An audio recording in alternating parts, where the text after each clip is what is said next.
The Afterlife. أعوذ بالله من الشيطان اللعين الرجيم بسم الله الرحمن الرحيم.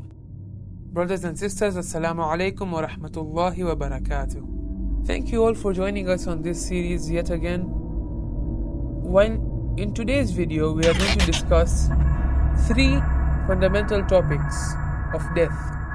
Number 1, is death the end? Number 2, is death desirable according to the hadith? And number 3, when death comes upon someone, what happens to them? Now let us begin with question number 1. Is death the end? According to the Ja'fari school of thought, and in fact all Muslims, death is in fact not the end. Death is simply intiqal, which means a transfer. A transfer from what to what? This transfer is in two senses. Number 1, the physical sense, where the body transfers from being on top of the ground to below the ground. In the second sense, it is when the spirit or the soul, the ruh, is transferred to a higher sense of being. So atheists tend to believe that after a body dies, all that happens is the decomposition of that body. Muslims, however, disagree. We believe there is another part to ourselves which undergoes a different spiritual process, awaiting the day of judgment. As Allah says in Surah Al-Mulk, verse number 2, Bismillahir Rahmanir Rahim, الذي خلق الموت والحياة ليبلوكم أيكم أحسن عملا. And He has created life and death so that He might test which of you does the most righteous of deeds. This tells us that after death there is a process. This process is a sense of judgment for our deeds in this world. Now, if there is a process after death, death is not the end. To complement this verse, I would like to cite a hadith from the Holy Prophet Muhammad sallallahu alaihi wasallam, in which he states, "You have not been created for extinction. You have been created for eternal existence." So you see, if we take the verse and the hadith, which complement each other, and we can conclude that after death there is a life. It is not extinction. Now, when it comes to question number 2, is death desirable? Every single Imam of ours has a narration on this. Subhanallah, what an important topic. I would like to pick up 3 hadith which complement each other in a very unique way from the Holy Prophet Muhammad sallallahu alaihi wasallam, his nafs and his successor Imam Ali ibn Abi Talib alayhi salam, and his son Imam Hassan alayhi salam. The Holy Prophet has said, "You have not been created to perish. Only you transfer from one home to another. And the souls are strangers on earth and are in the bodies like prisoners." Let us further understand this hadith by quoting another hadith from Imam Ali ibn Abi Talib alayhi salam, where he says, "Death is one of 3 things happening to the dying person. Either it is good tidings of eternal bliss or bad tidings of eternal punishment, or there is a vague, threatening suspense so that he does not know which group he is included in." These groups Imam has mentioned, there are 3 specific groups he mentioned. Number 1, those who will be given eternal bliss, those given eternal punishment, and those in an unknown state where they do not know which group they will be included in. We will elaborate on these groups very shortly in the next video. Now finally, the hadith I would like to state from Imam Hassan Mujtaba alayhi salam is, death is the greatest happiness which comes to the believers. So you see, death is a source of happiness, provided you fulfill the condition of being a believer. When they migrate from house of misery to the house of eternal bliss. Now, this world is a house of misery for the believer, and he awaits to go to the better, in fact the best of places in Jannah. The hadith goes on to say, and it is the greatest disaster which befalls the unbelievers when they go from their paradise to the fire which will never be extinguished and will never burn itself out. For the disbeliever, this world is their paradise. Because in paradise, you can do what you want. This can be an interpretation of the hadith that in this world, you can do whatever you want as an unbeliever, right? While in the next world, which is a real Jannah for the believers, they can also do anything they want, which is halal, of course.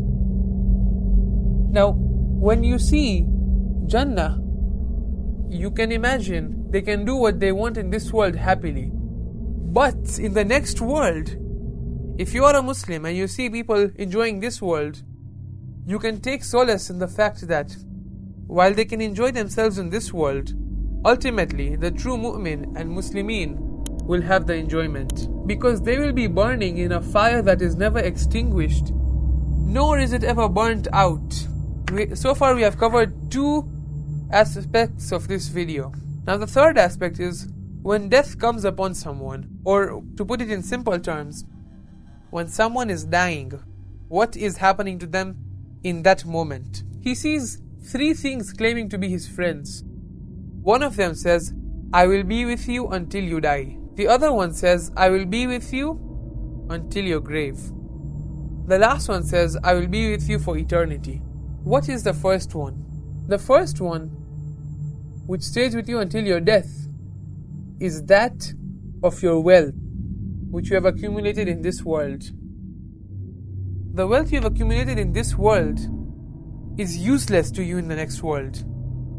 Of course, if you spend it in good ways, such as building institutions for Islamic purposes and giving sadaqah, it is of use to you. But the money you have in this world that is not used, to you it is of no use. The only use it might have is for your inheritors. I heard a very beautiful quote a few days ago, along the lines of, when someone dies, the people on earth ask, what has he left for us? While the people or the angels in heaven ask, what has he brought for us? In the sense that, has he brought good deeds or bad deeds? Subhanallah. So all this money you earn, it might not even benefit you.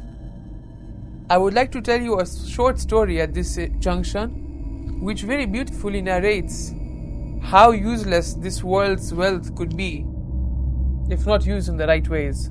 There was once a man who wanted to be very, very rich. He started working very seriously at a high-paying job at the age of 20. He continued this job all the way until he was 40.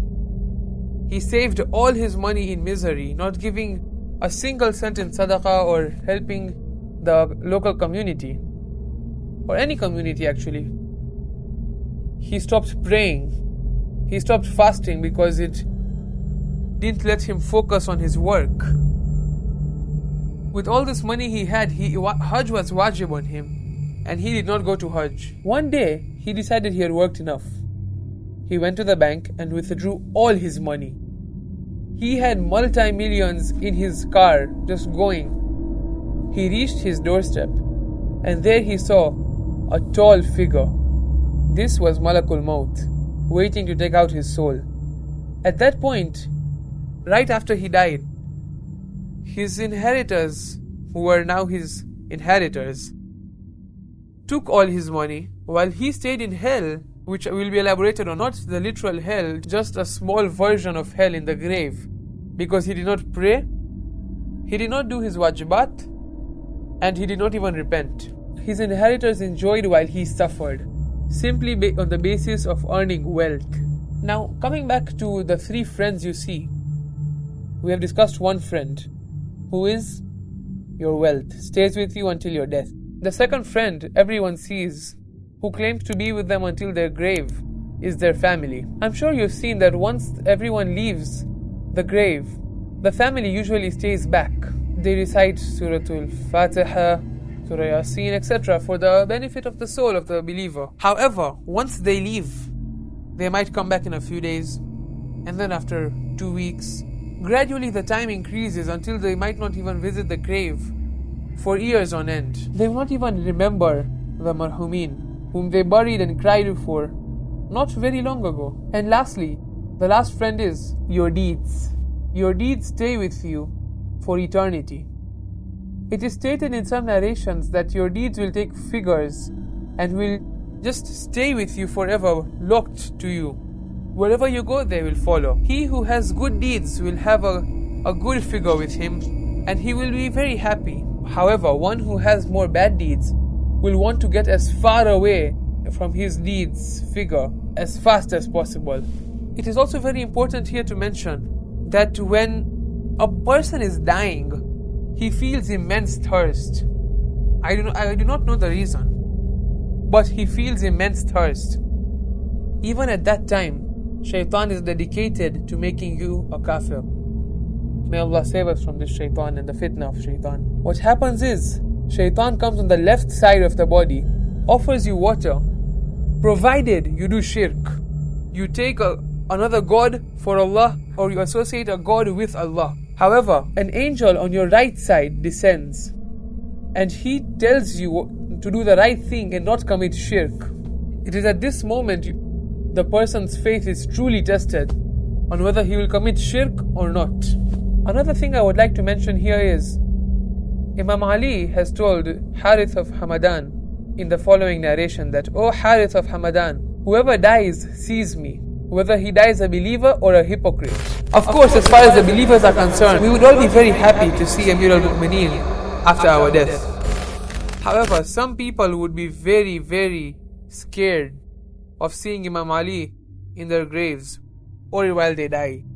Anyhow, moving on from the bad people, there are two angels, Muskiya and Munsiya. They sit on your shoulders and they write all your deeds. The one on the right writes all your good deeds, while the one on the left writes all your bad deeds. You get these deeds, you read them. When you read your good deed book, obviously you are very rejoiced. But when the person reads the book of bad deeds, he is very frightened, not knowing if he will be forgiven, if he has been forgiven, or will he be punished. Once they have done their work, the angel of death, Malakul Maut, also known more commonly and accurately known as Israel, he arrives and tells him not to worry, saying, "By Allah, I am kinder to you than your father. Now open your eyes and look." Which eyes are these? Are these eyes? Are they closed and then they open? No. What is being referred to here is the spiritual eye, the spiritual vision, the spiritual sight that is shown, that is given to the believers. Malakul Maut points at your eyes and your vision is gone. He points at your ears, your hearing is gone. He points at your nose, your sense of smell is gone. He points at your tongue and you cannot speak anymore. But remember, your spiritual eye was opened. Now what you see is worth everything. What you see now are the blessed faces of Rasulullah sallallahu alaihi wasallam and the 12 holy Imams sallallahu wasallamu alayhi. You will then be introduced to each and every one of them. And at that point, all the believer wants to do is die as quickly as possible. He will be told the glad tidings that he is the companion of these holy infallibles. And then he hears a call. Now what is this call? This call is nothing else other than the last 4 verses of Surah Al-Fajr. These verses read the following: Ya ayyatuha an-nafsul mutma'innah irji'i ila rabbiki radiyatan mardiyah fadkhuli fi ibadi wadkhuli jannati. O you tranquil soul, return to your Lord, well pleased, well pleasing to Him. Enter you amongst my servants, and enter you my paradise. Now the believer wants to die as quickly as possible, so that he may reach the caller. The believer dies without any sorrow or regret in this world, and Allah gives him death when he desires nothing else more than death at that moment, so that we may reach, or he may reach, the Messenger and the A'immah alayhi salam. But for the hypocrites and the kafirs, for example Abu Sufyan and Abu Lahab, would they really want to die at that point? because they have led battles and tried to oppress the Prophet, Imam Ali. For example, if you have someone like Mansur, would he really want to see the 7th Imam? Etc. And Yazid with Imam Hussein, Yazid la'natullah, would he want to see Imam Hussein alayhi salam while he is lying? They would obviously not. They would be very frightened, and well deserved so. It's what they deserve. With that, we end the chapter of what happens while someone is dying. I would like to thank you all for joining me in this video. I hope to see you in the next one. Wassalamu alaikum wa rahmatullahi wa barakatuh.